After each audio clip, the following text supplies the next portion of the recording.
पाकिस्तान के लिए IMF से कर्जों का हुसूल हमेशा से ही एक मसला रहा है। गुज़िश्ता 15 साल से हर हुकूमत को IMF प्रोग्राम में जाना पड़ा। बार बार कर्जों से मईशत चलाने के बावजूद पाकिस्तान में इस्लाहात नहीं हो पा रही। यही वजह है कि IMF की शराइत भी सख्त से सख्त होती गई। अब ताज़ा इत्तलात के मुताबिक IMF पाकिस्तान से तनख्वाहदार और कारोबारी अफराद के लिए काबिल टैक्स आमदनी की ज़्यादा से ज़्यादा हद कम करने का मुतालबा कर रहा है। अगर हुकूमत IMF की शर्त मानती है तो 3,33,000 माहाना कमाने वालों पर 35% की शरह से टैक्स लगाया जाएगा। IMF की इस शर्त से 51,000 से 1 लाख माहाना कमाने वाले तबका मजीद माशी मुश्किलात में आ जाएगा। इन शराइत के अलावा IMF ये मुतालबा भी कर रहा है कि स्टॉक मार्केट में सरमायाकारी पर टैक्स क्रेडिट खत्म किया जाए। उस्तादों और मुहक्किकीन के लिए भी टैक्स क्रेडिट और अलाउंसेस खत्म करने का मुतालबा किया गया है। IMF की इन शराइत का मकसद 650 अरब रुपए की इजाफी वसूली है। अगर हुकूमत इन शराइत को तस्लीम करती है तो इससे गरीब तबका ही नहीं बल्कि मुतवस्सत तबका भी बुरी तरह से मुतासर होगा। IMF की इन सख्त शराइत के माशी ही नहीं बल्कि सियासी असरात भी हो सकते हैं। शहबाज हुकूमत माशी ही नहीं बल्कि बहुत से सियासी चैलेंजेस में घिरी हुई है। माशी इस्लाहात के लिए होमवर्क और दावे तो बहुत किए जा रहे हैं मगर हुकूमत अब तक ठोस इक़दामात नहीं उठा पा रही। अपनी सियासी मजबूरियों के तहत हुकूमत रिटेलर्स पर सख्ती करने को तैयार नहीं। अगर हुकूमती अखराजात की बात की जाए तो दिसंबर 2023 की रिपोर्ट के मुताबिक इनमें 4.8 ट्रिलियन से ज्यादा का इजाफा हुआ है, जबकि भारत जैसे मुल्क का यूनियन बजट 45 ट्रिलियन भारतीय रुपए है।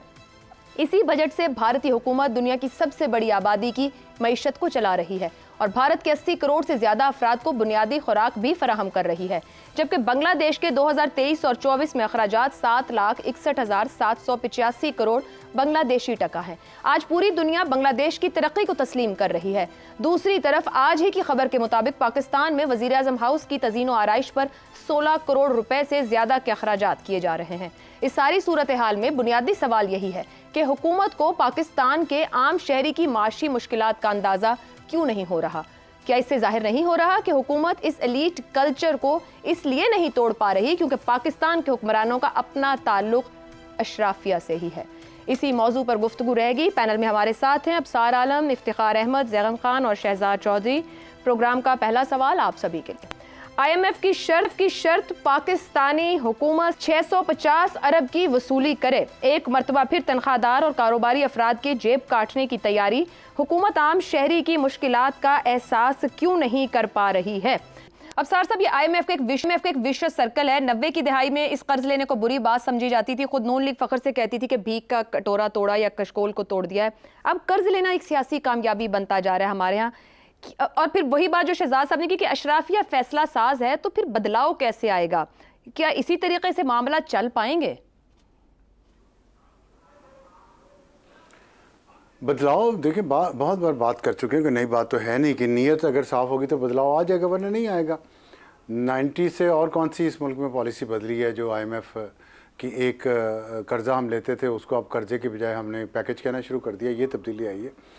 तो मेरा नहीं ख्याल कि कोई नीयत जब तक ठीक होगी तब तक कुछ भी ठीक नहीं होगा। और मैं एक आपसे बात ये करना चाहता हूँ कि हम एक तरफ मुतवस्सत तबके के पिसने की बात करते हैं प्रोग्राम में और दूसरी तरफ हम कहते हैं कि जी रिटेलर्स पे टैक्स क्यों नहीं लगाया जा रहा।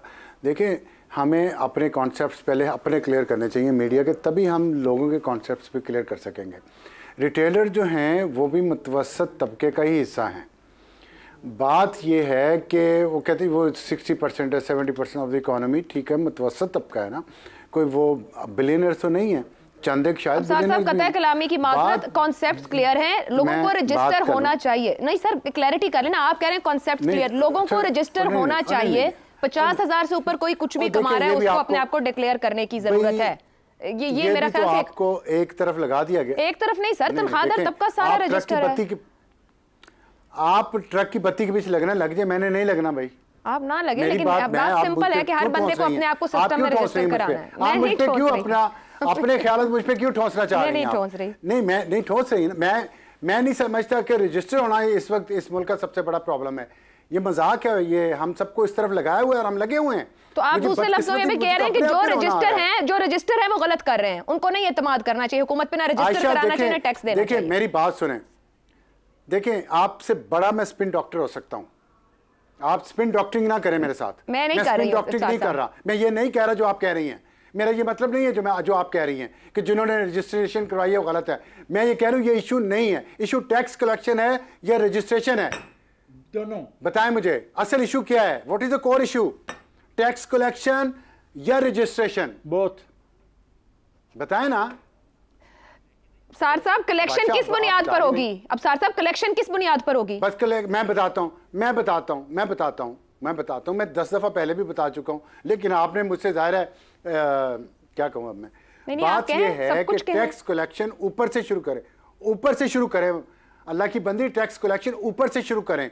आप चाहते हैं कि जो लाखों दुकानें हैं छोटी छोटी पाकिस्तान में, उसके पीछे सारे रिसोर्सेज आप लगा दें, ना जाए ना रजिस्ट्रेशन के लाखों के पीछे सिर्फ रजिस्टर करें खुद को। ठहर जाए, मुझे अल्लाह की बंदी आर्गुमेंट कंप्लीट तो कर लेने दें, एक तो कंप्लीट कर लें। मैं ये कह रहा हूं कि आप कर लें और उससे आपको मिलेगा कितना टैक्स, क्या मिलेगा? रजिस्ट्रेशन होने के बाद क्या हमारे मसले हल हो जाएंगे? टैक्स आना शुरू हो जाएगा। जो ऑलरेडी रजिस्टर्ड हैं उनमें आप कैटेगरीज देख ले कौन कितना टैक्स देता है। Registration is not the issue, अल्लाह की बंदी।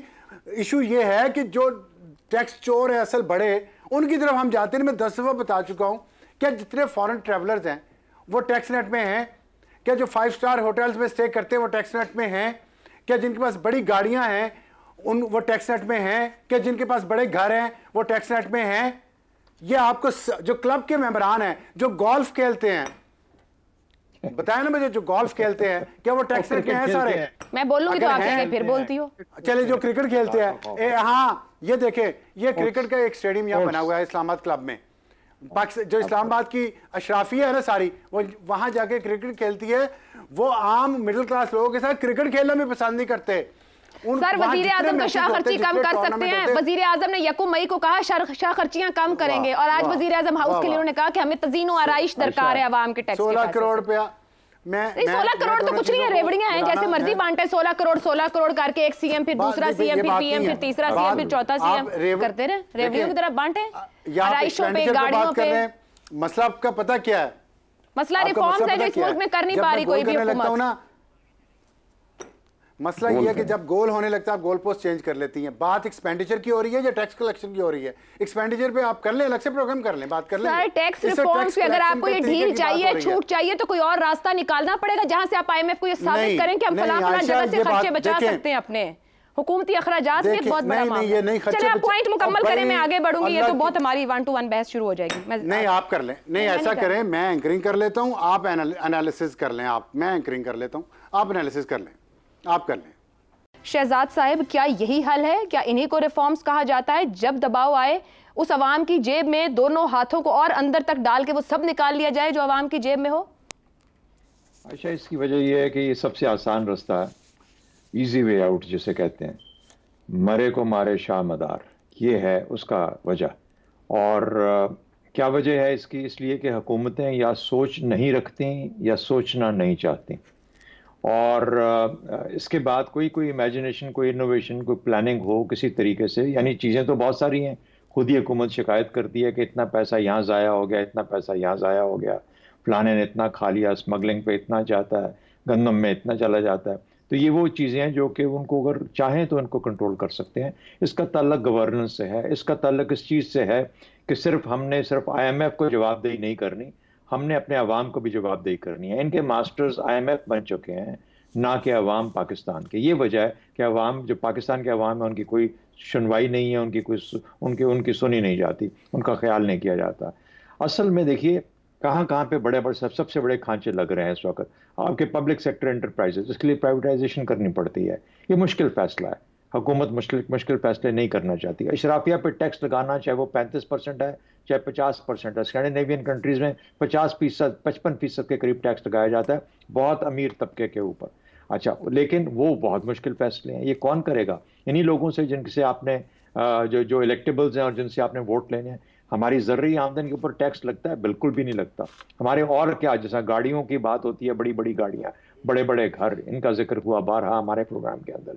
ये वो चीज़ें हैं जिनके ऊपर देखना चाहिए। कारोबार कितने बड़े हैं, उनके ऊपर क्यों नहीं, जो बड़े कारोबार हैं उनके ऊपर क्यों टैक्स नहीं लगता? क्यों इकोनॉमी डिजिटाइज नहीं है? क्यों कोई प्लान एग्जिस्ट नहीं करता? अब देखिए 2-2.5 महीने 3 महीने इस हुकूमत को हो चले, इस 2.5-3 माह के अंदर हमें कुछ ना कुछ तो प्लान सामने आना चाहिए था ना। आईटी वाले क्या सोच रहे हैं, इकोनॉमी कैसे आगे लेके चलनी है, ये कोई इन मौजूआत पे कोई गुफ्तगू नहीं है हमारे यहाँ। इस वजह से आप देखते हैं कि एक बहुत बड़ा शिगाफ है और IMF को गिरवी रख दिया जाता है हमारा पूरा फाइनेंशियल और इकोनॉमिक प्लानिंग। बजट आने वाला है जो कि जून के अंदर अनाउंस होना चाहिए, और बजट जब आएगा तो 650 अरब का अब चूंकि सोच नहीं है, तरीका नहीं है, तो इसलिए जल्दी से जल्दी टैक्स लगा दिए जाएंगे। इनकम टैक्स का जिक्र हुआ। इनकम टैक्स हर फर्द जो कि काम करता है पाकिस्तान में, जो अर्न करता है, उसके ऊपर लाजिम होना चाहिए, चाहे वो zero income tax file return करे। यानी वो इस काबिल नहीं है कि, लेकिन ये एक कल्चर डेवलप करना है हमने, और बहुत सारे लोग जीरो करेंगे क्योंकि पाकिस्तान के अवाम बहुत गरीब हैं और उनको जो नौकरी, छोटी नौकरियां करते हैं, तो ये जो एग्जेम्पशन का काम है इनकम टैक्स या ड्यूटी से या मराहत से, इन चीजों से, ये हरगिज इसको बंद करने की जरूरत है। लेकिन ये बहुत मुश्किल और बहुत बड़े फैसले। शहजाद साहब, कतई कलामी की माजरत सर, कैसे ये मुश्किल फैसले हैं कि ये तो लाजिम है सबको रजिस्टर करना है, मगर लोग एतमाद कैसे करें? ट्रैक एंड ट्रेस सिस्टम की नाकामी खुद वजीर आजम तस्लीम कर रहे हैं, जिसने सिगरेट, खाद, सीमेंट के कारखानों की पैदावार की मॉनिटरिंग करनी थी।